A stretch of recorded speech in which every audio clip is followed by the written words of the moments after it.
On today's episode, we have with us Jennifer Nestor. She is a children's book author, second-time author now. I had her on about a year ago for the launch of her first book and wanted to have her back again for the launch of her second book. She is just an amazing human. She is doing this work because she is passionate about helping children see that they are important. It covers important topics like bullying, anxiety, mindfulness, and overcoming challenges. Her passion for writing grew out of her love for children and to make a positive impact and promote social emotional learning.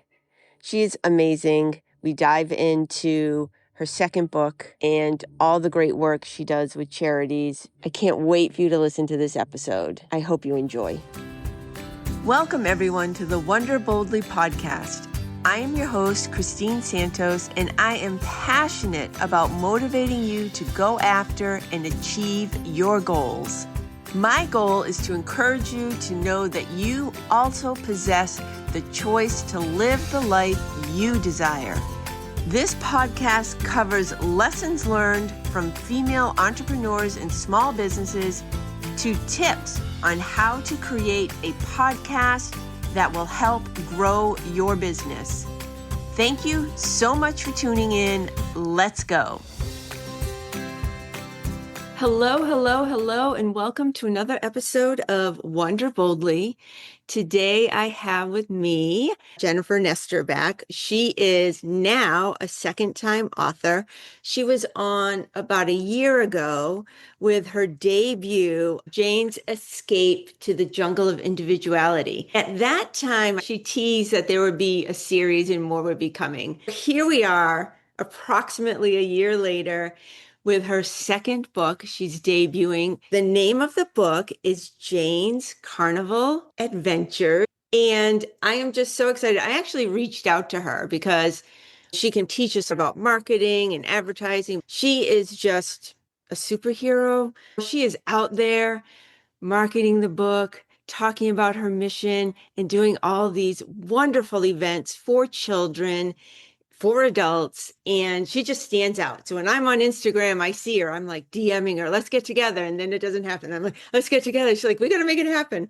So thank you so much for being with us today. I'm so excited to have you back. Yeah, thanks for having me. That's so great. So take us a little bit back. If you haven't listened to the previous episode, I will put a link in the show notes. Take us back a little bit on your journey of becoming an author to today in time in your second book.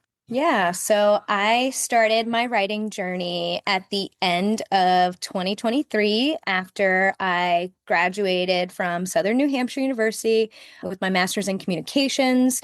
While I was in school, I was really enjoying all of the visual projects I was doing, everything that had to do with graphic design, putting presentations together for companies, and then also working on visual website design. I thought, how can I marry my skills in marketing and communications with something that I'm extremely passionate about and always wanted to do, which was write a book. I had this idea to do a kids book. Walking in my neighborhood one day, I was just thinking about what could I write about and what is important right now for the landscape for kids, not only in my area, but across the globe. The mental health aspect stuck out to me. I hadn't seen a lot of books on the elementary school level that dealt with things like bullying and anxiety.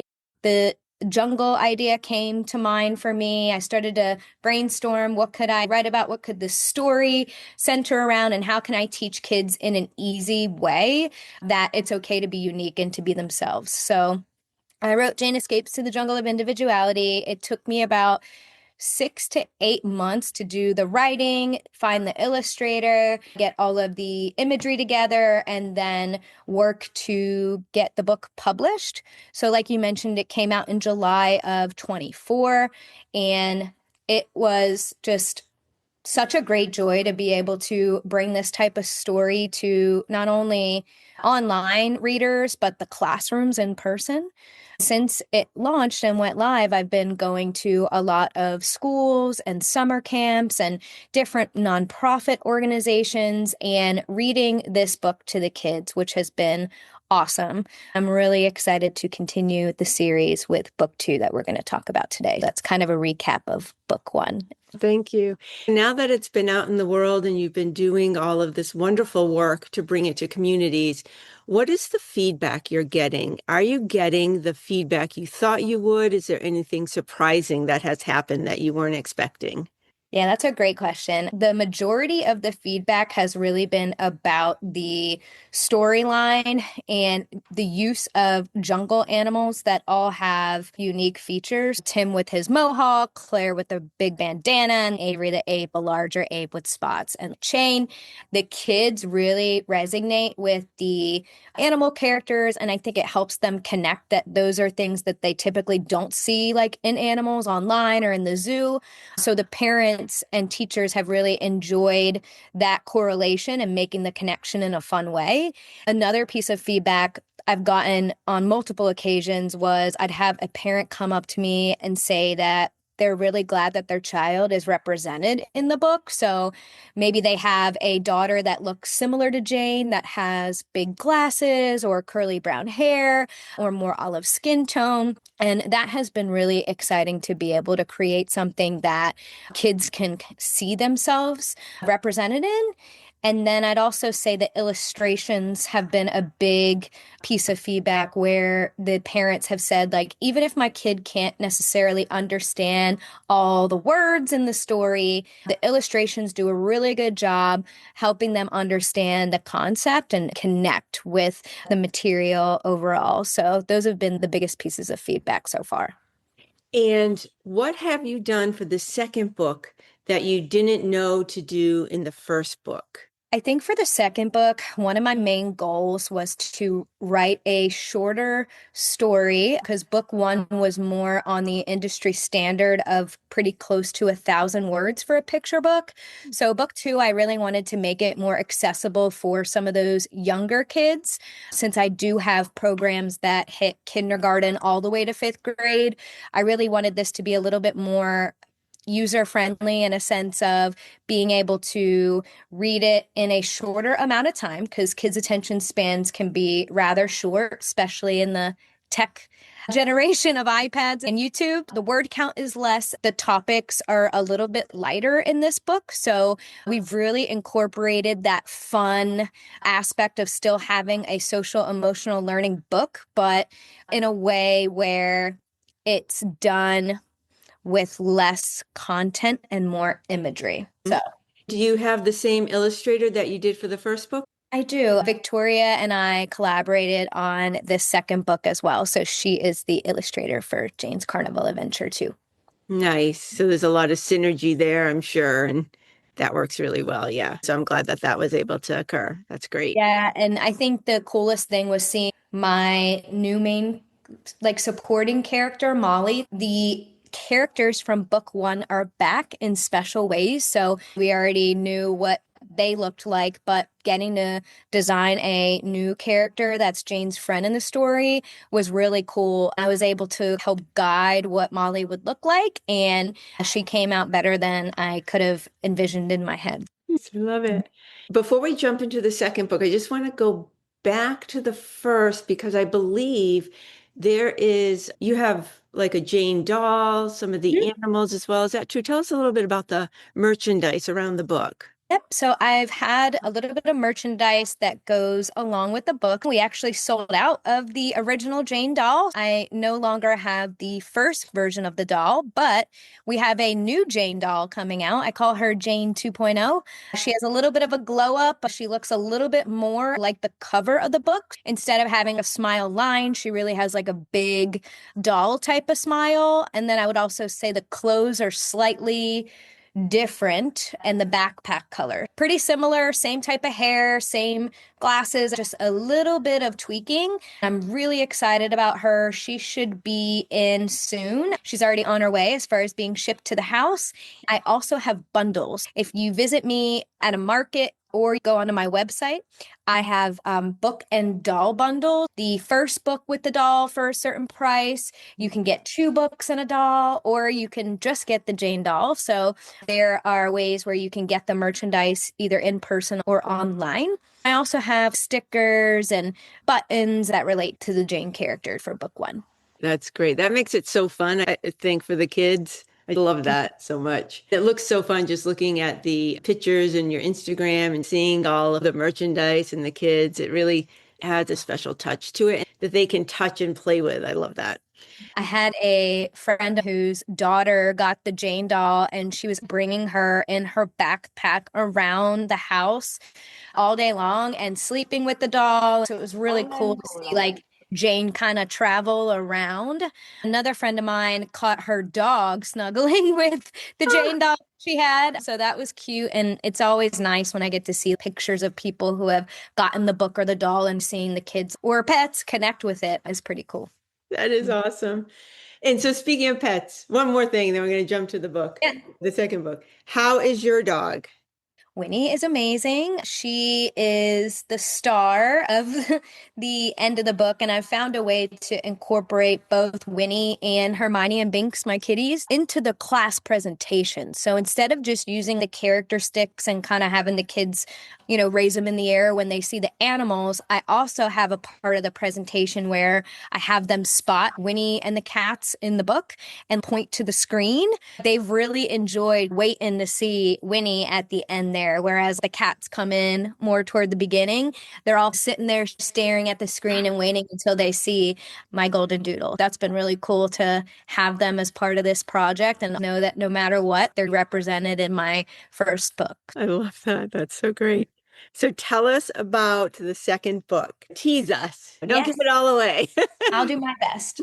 Jane's Carnival Adventure centers around Jane and her new friend Molly that she meets at school.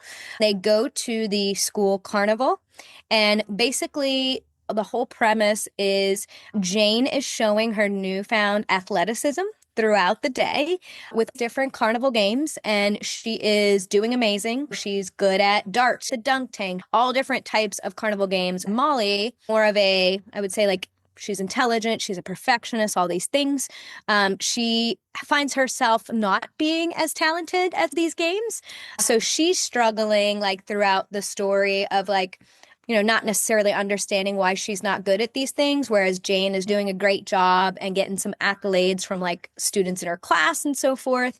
So you see kind of like a reversal in roles, whereas book one, Jane's really struggling with all these things and the animals are her guide. It's almost as if the premise in book two follows Jane teaching Molly all of the things that she learned from the animals in book one, and then really hitting the nail on the head with like perseverance, kindness, and empathy versus bullying, anxiety, etc. So it's still on the social emotional learning spectrum where we get to see all of these great things that should be taught in books, like empathy and having conversations with the two girls, but it's done in a way where, again, it's like light, it's fun, but you see like the struggle still, and then you also see a solution from Jane to Molly as far as continuing to practice and try again and so forth. This is one that I'm really excited about because it honors girls in sports in a sense and shows that athletic side,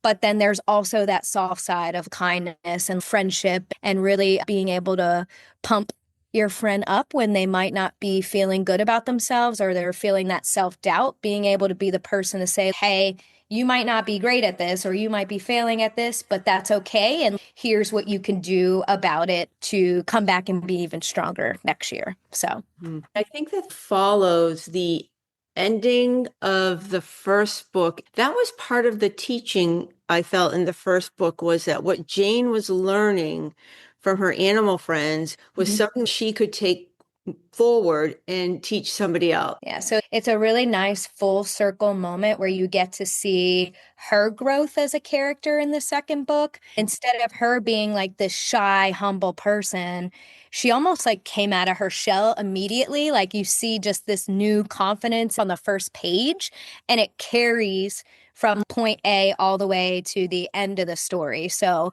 I was really excited to put her in a different place this story and let her be the guide and like try to solve these issues that she has also experienced for her new friend. I love that. Speaking about the second book Mhm. and pulling in your expertise in marketing and Yeah. communication, how do you plan to continue what you've been doing with the first book with the second book? Are you going to read the first book, then the second book? What is your plan for that? What does that look like?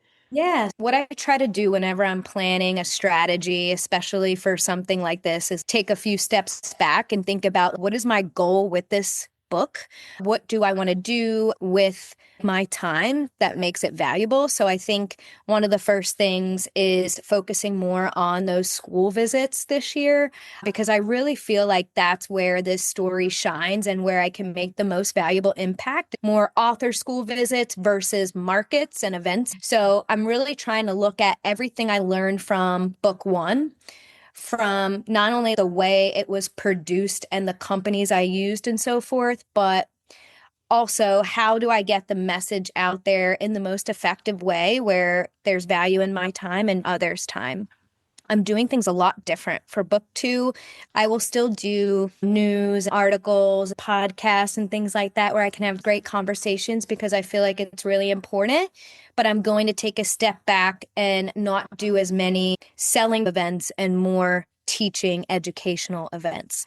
So I kicked off this season already doing a zoo educator focused event where I was able to meet a bunch of teachers in the Duval and St. Johns County area and just talk about the books, talk about the educator resource I have, and how it can be incorporated from kindergarten to fifth grade, really leaning in on the power of the presentation and getting in front of the students. So, my goal is to read Jane Escapes to the Jungle of Individuality and Jane's Carnival Adventure to any class that I have not been to before. If I've already been to the school and have read book one to the students, I'll probably do a recap and then read the second book. There will still be the same format, leaning in on the interactive portion with the character sticks, the reading, and some type of worksheet or supplemental activity that can go with the lessons they just learned. For example, with book one, at the end, I have a Celebrate Your Differences worksheet, and that is something that can be applied from first grade all the way through fifth. They write a few things that they like about themselves in the balloon. And then what I do is I have them raise their hand and call out that thing that makes them special. And then I have the rest of their classmates clap for them. So it brings them together. This has gone really well with all the different grade levels I've done. I'll probably do something similar, but maybe it'll be carnival themed. Maybe there'll be a game of some sort. So I'm still working on like logistics of what the presentation will look like with book two. That's how I think about things as I go into these presentations with both books. Yeah, I like that. That makes a lot of sense. And I liked how you said considering time, yours and your audiences, and getting the most out of that time together. I feel like when I'm at a market and just selling, it takes out the personalized conversation. I really like to have one-on-one time with the person I'm talking to about this story, especially the first book, where I feel like it's important to hit on all the things it covers from a SEL standpoint. Sometimes at a market, you only have a minute or two to get someone's attention. So there's a big difference between the way that I have conversations with people versus what I've seen other authors do that might have different topics that are a little bit lighter. I think that there's a difference between going to a market to just sell your book and make money versus going to a place to really spread your message and your purpose and get more people to have the book in their hand. That is why I chose this year to focus more on the author visits and events that are tied to education versus fall markets. And do you do any sort of charity, like an organization buying the book for schools or something like that? Yeah, great question. So I just did Epic Behavioral Health event. So it was a rally for recovery event, and I partnered with them to get 15 books sponsored. The first 15 kids that came on Saturday were able to get the books for free. I've also worked with Big Brother, Big Sister of Northeast Florida, which myself and my husband were both mentors for that organization. I've worked with Fostering Connections, St. John's, and I've done a reading for those kids. I am working on a special collaboration with the USO since I'm a military spouse, and we are going to be doing special goodie bags for the Day of the Deployed. I'll be doing a reading for them.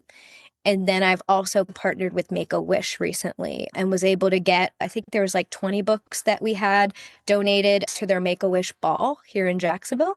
So I think those things are also really important to me to give back to the kids that might not have the opportunity to come to one of these reading schools or, might be in a tough situation in their life where maybe they need this message more than others. So yeah, that's definitely something I've incorporated with book one, and I'm really trying to push for book two as well. Mm-hmm. Thank you for doing that. That just gives me chills. I just think that's so important. The work that you're doing is so important across the board, and then adding that additional piece for those that might not have the ability to get the book, to hear the lesson. That's just wonderful. Thank you for doing that. Of course. So, what can we expect in this coming year? Obviously, we're going to be talking about the book that's coming out. Tell us how to pre-order it, all the things. Yeah, so right now, Jane's Carnival Adventure is in a pre-order status on my website. You can go to jennestorauthor.com, click on the Shop Now tab, and you'll see that you have the capability of pre-ordering at a discounted rate. You could also pre-order Jane's Carnival Adventure with the first book. If you have not purchased book one yet, I have a bundle on there with the doll as well. When you pre-order, you will probably receive your book more in the beginning of October. It won't come right away. I'll manage all of the shipping and put it in a beautiful bag with stickers and other goodies for your support. The live launch is actually going to be on October 7th. So it's a Tuesday. That is when you'll be able to see the book more on platforms like Amazon, barnesandnoble.com, etc. You'll get a better rate if you pre-order on the website than you will when it comes out on there. And can people order the book and donate it? Yeah, absolutely. One of the things that we did for my first Kickstarter campaign last year is we had a sponsored tier where people were able to get 2 books and they were donated to different organizations around Jacksonville. If somebody wanted to purchase a book as a sponsorship, they can purchase it online and then leave a note or shoot me an email that they'd like for that to be donated. I'd be more than happy to provide extra books to some of those organizations I was mentioning earlier in our chat. So my email is jennifernestorauthor@gmail.com, and I'm pretty quick to respond. So I'd be happy to do that. Great. Well, thank you so much for coming on again. I appreciate your time. I'm so excited for you. So excited for everyone who's going to read the book, myself included. I can't wait. I'll be pre-ordering for sure. And I'll pre-order and donate as well. I just think that's so important. Thanks, Christine. I really appreciate it. Thank you. Thank you so much for listening to this episode. If you enjoyed today's episode, please give it a 5-star review and recommend it to a friend. This shows me the impact my podcast is making and helps spread these messages so more people can listen to this podcast. I appreciate you taking the time to tune in, and I hope this podcast motivates and inspires you to pursue your dreams. Until next time, continue to wonder boldly.